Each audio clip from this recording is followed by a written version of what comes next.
At ayun na nga mga idol, tuloy tayo sa ating biyahe. Ayan, katapos lang natin mag-drop ng DTR dito sa Cat Security sa Siu Boulevard, Mandaluyong. Kaya pauwi na tayo ng bahay mga idol. Ayan, biyahe na tayo. Petron sana yan eh, pero October pa eh, mamaya na lang. Okay, tuloy tayo mga idol. Oh my god. Ayan, ride ship.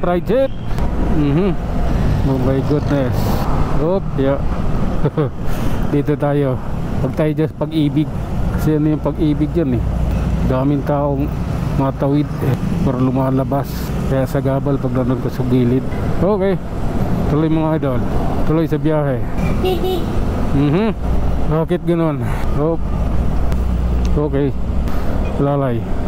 Ayan, kailangan natin talagang mapagmasid tayo para sa ikabubuti sa ating biyahe. Huwag tayo dyan, dito tayo sa kanan mga idol.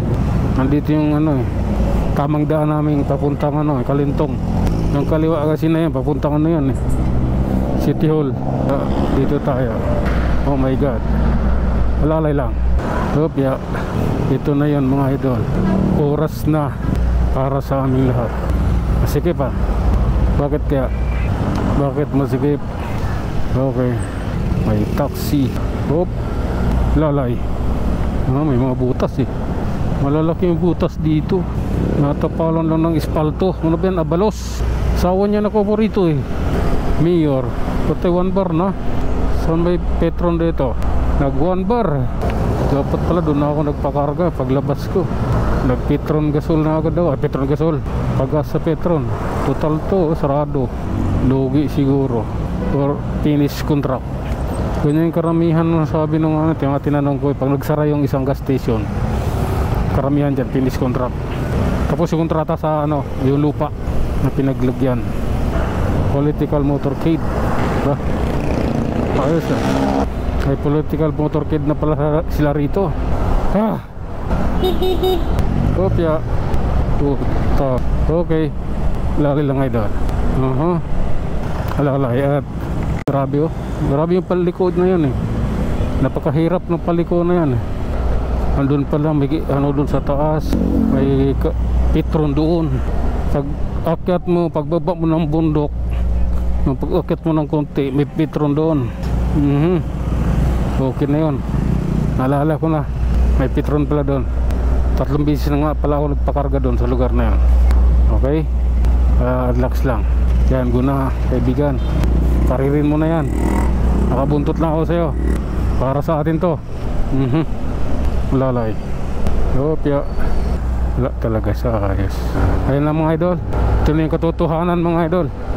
Akyat talaga tayo ng bundok. Baka may biglang lumusot eh. Kanto kasi yun, one way lang din, papasok lang din eh. Opya. Okay, ako na muna para makababa na ako ng bundok at makakarga tayo ng gasolina dito, makapagkarga ng gasolina dito. Ito, may Petron dito eh. Ito. Ayun na nga mga idol, diretso tayo sa ating biyahe. Nakapagpakarga na tayo ng 196 pesos na gas. Gulat ako mabot ng 196. Nagmahal bang gas? 180 pero 86 ang kargo sa Petron na. Nagmahal ba gas? Tingnan ko nga may resebo kung nagmahal. Tuloy tayo mga idol, basta ride ship lang. Natural sa atin yan. Natural ang biyahe na may ride ship. God is good all the time. I love Jesus. Okay, kami na muna. Counterflow yan eh. Ito rin counterflow din. Yawa, dalawang solid line na yan kulay dilaw. Counterflow pa kayo. Mas na buhay yan. Ang linaw niya double yellow lane, solid yan. Doble, duha ka buok sa Bisaya. Yawa. Kamaya na kayo, kami muna. Magsiga muna sa kalsada.